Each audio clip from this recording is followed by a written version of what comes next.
Good morning, sir. Before you have a seat, if you would please raise your right hand and take the oath. Do you swear or affirm the testimony that you're about to give will be the truth, the whole truth, and nothing but the truth, so help you God? I do. Please have a seat.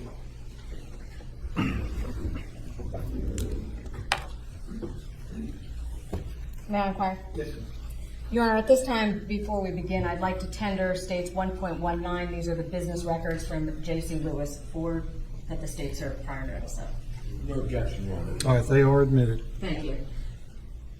Sir, can you please state and spell your full name for the court reporter and just stay close to the microphone so we can all hear you? Peter Hershey, Hershey. Okay. Good morning, sir. Good morning. What do you do for a living? For right now, I'm retired, but I worked for J.C. Lewis Ford.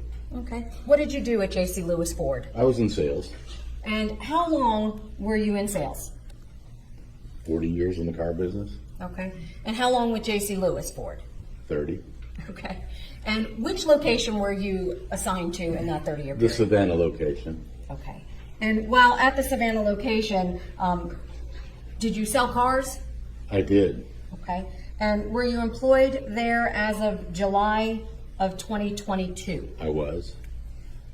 In anticipation of your testimony here today, I'm going to present you with States 1.19, if I may. Can you just look through that for a moment? Do you recognize those types of documents? These would be customary documents that would be signed during the course of normal car purchase, yes. Okay. And does that specific set of documents include the sale of a 2022 Ford Explorer? It does. Is that a car you sold? Possibly. I've sold 600 cars since then, so I Okay. don't remember specific, but Approximately how many cars a year did you used to sell? 300. Okay. So it would be fair to say you may not remember every single person that you sold a car to? That would be very likely, yes. Okay. When a car is sold, do you prepare documentation concerning the sale?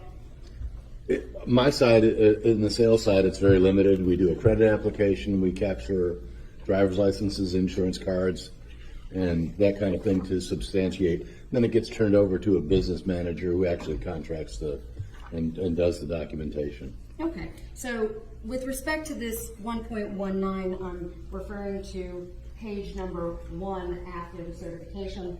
I'm going to publish this if that's okay, Your Honor.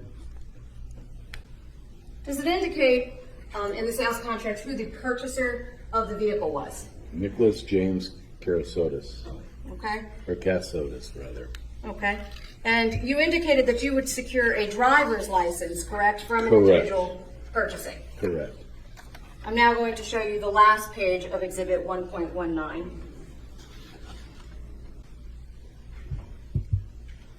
Is this a driver's license that was secured in connection with that sale? I would say so, yes. And is that also for Mr. Nicholas James Kassotis? It is. And the address that's listed there, how would that address be? Would that be from the driver's license itself? Correct.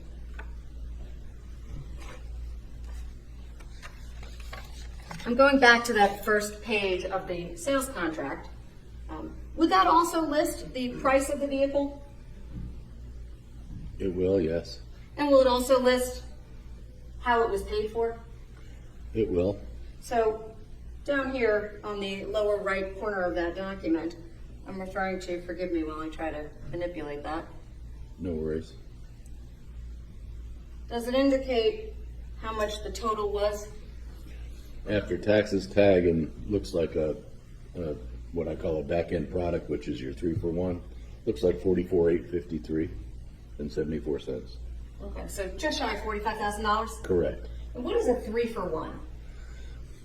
3-for-1 would be like paintless dent removal, chips in the windshield, and tire and wheel. Basically covers your tire against road hazard. So some type of insurance that you could purchase at the time of the car? Correct. Yes, ma'am. Okay, so Mr. Kassotis purchased that coverage as well? Yes, ma'am. Okay. And can you tell the jury what a vehicle identification number is? Oh yeah. You need it broken down by digit or just the whole thing? Just generally? Okay, so one indicates, the first digit always indicates the country of manufacture. The second digit always indicates the manufacturer. Then the third, fourth, and fifth, the third and fourth digit indicate plant, I think. Then you go to the model, which is the next three digits, and then the engine, and you get to the year, which is, I believe, an N for 22. Okay. And so, would it be fair to say that each vehicle has its own vehicle identification number? It would be absolutely impossible for two vehicles to get the same VIN number. Okay. So every vehicle has a unique VIN number? Correct. And you said VIN, is that the abbreviation for vehicle Vehicle identification? identification number, yes. Okay. And with respect to the vehicle purchasing process, what type of a car was this that was sold? It was a Ford Explorer, Okay. And that was what year? 22. Okay. Do you know if Ford Explorers in 2022 had the ability to have Bluetooth or telematic connection? They did. Can you tell the jury what the difference is between telematics and GPS? No, I cannot. Okay. Well, let me be more clear then. Does the car have the ability to connect to a phone? Yes, it does. Okay. And in doing that, does that require some equipment inside of the car? Yes, there's a modem inside the car. Okay. And do you know, if you know, who Ford uses as their cellular provider for that modem? Would be AT&T. Okay. Did this car have an AT&T modem for that 2022 Ford? I would say it would be very likely that it would, yes. Okay. And would that be able to be tracked based on the vehicle identification number?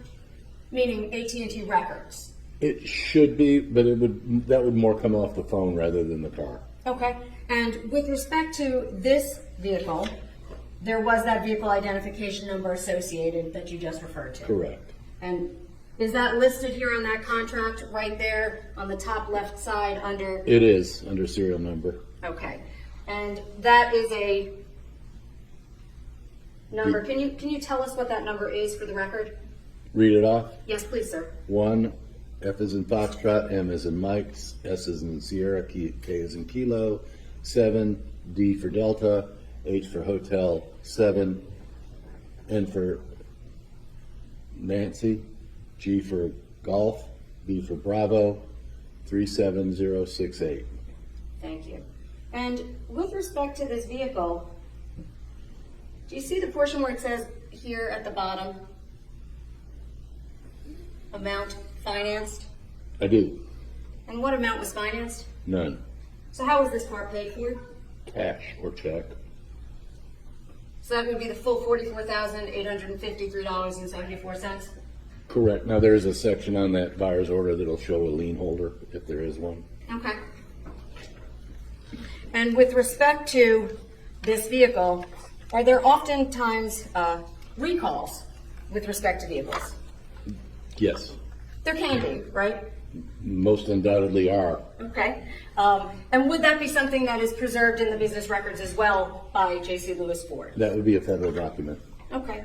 And I'm We going to pull a recall. We used to customarily pull a recall notice because it is against Ford policy to sell a vehicle with an open recall. Right, for safety's sake. Mm-hmm. Is that a yes? That is a yes. I'm Sorry, Not- just the reporter needs to get that. my apology. Not a problem. I'm now showing you the third page of that exhibit. And that recall for that vehicle, can you tell us what it was? It was a rear axle bolt fracture. If there were other recalls, would those be part of the sales packet? Yes. I'm showing you a single page from within this exhibit. On the top right here, do you recognize that document? I do. Part of the sales package? It is. And I'd like to point just up here to the far right. Does it say Salesman? It does. Who is that? That would be me, Peter Hershey. And specifically, in order to gain commission as a salesman, do you need to get your name on a sales contract? I do. Okay, so you would be fairly convinced that that would be you that had sold that vehicle? Yes, ma'am. I have no other questions, Your Honor.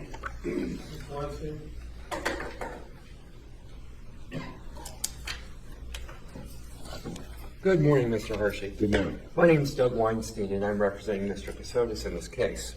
Just have a few questions for you. Certainly. You were in the car sales business for 40 years, correct? That is correct. And when did you retire? February 7th this year. February of 2025. Yes. Can you tell me in broad strokes, what do you do when you go about selling a car to an individual? What's your approach? Well, they have what they call the road to the sale. But basically, it's meet and greet, create a rapport, find out what they want, and sell them the car. And when you're selling them the car, in your experience, do you tell them about the features in the car? Generally speaking, yes. Is- Sometimes the customer knows more about the features than we do.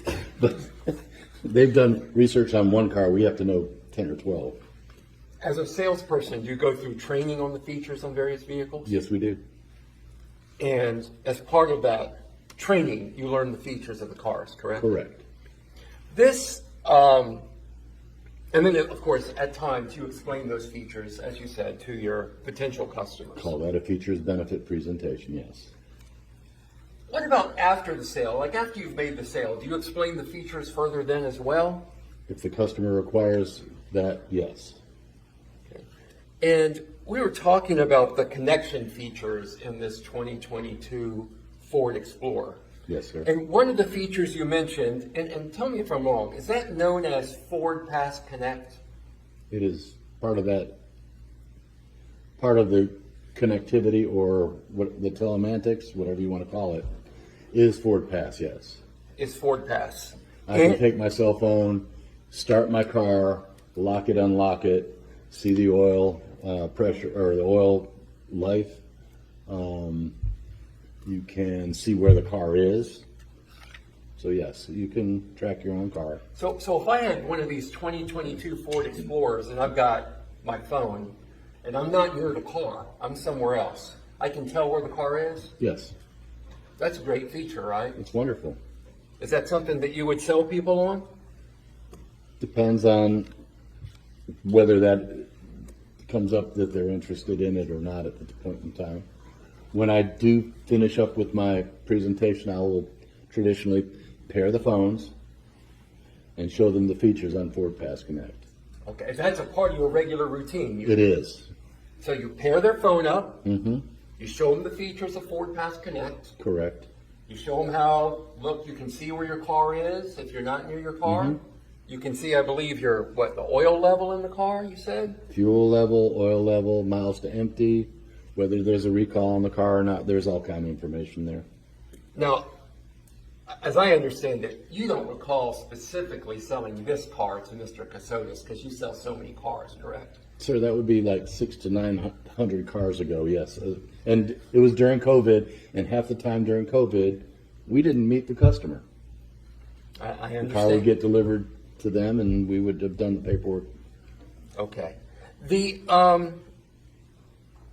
other thing I wanted to ask about, do you keep up, we were talking about recalls on these vehicles. Mm-hmm. So this car was sold in 2022, Mhm. correct? Mm-hmm. It's a 2022 vehicle. Mm-hmm. And I believe that we saw that there was one recall at the time of sale. Mm-hmm.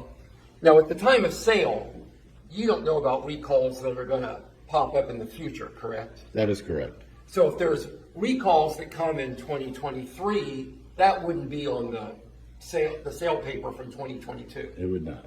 And if there's recalls from 2024, that's not going to be on the sales paperwork either. Not unless you can get somebody to have a crystal ball and print from that crystal ball, no. I know. I mean, my clients often want me to have a crystal ball, but I don't have one. And I'm sure your customers are the same way, right? That's correct. So you were still working as a salesman with Ford as August 2024, in August 2024. That is correct. So are you aware of the recall that Ford issued in August 2024 of 85,000 Ford Explorers for engine fires? objection, Your Honor, as to when? In August of 2024, or when was the recall council's referring to? I'm asking if the witness is aware of a recall that was issued in August of 2024 for 85,000 Ford Explorers for engine fires. Which would only matter, Your Honor, for relevance if that was applicable to a 2022 model. These, let me be more specific, I'm sorry. I'll rephrase the question. Are you aware of a recall that Ford issued in August of 2024 for 85,000 2020 to 2022 model year Ford Explorers for engine fires? I probably knew about the recall at the time. I probably had some kind of issue, would have called the service department to see if they could fix them, because I would get phone calls from customers that would ask about the recall. Do I remember that specific recall? No. Ford has literally, I hate to say it, but literally several recalls a year. And Ford is not unusual in that, right? No, To every protect Ford here. manufacturer has those. Okay. But again, an August 2024 recall would not have shown up in 2022 paperwork, correct? That would be obvious, yes, sir. It would be correct. Thank you. I have no further questions. Anything else on redirect? You simply said, correct me if I'm misunderstanding, you just don't recall if there was or wasn't one. Yes, you are right. Nothing else, Your Honor. Can the witness be excused? No objection from the state. Mr. Hershey, thank you very much. Have a Thank good you. day. You too.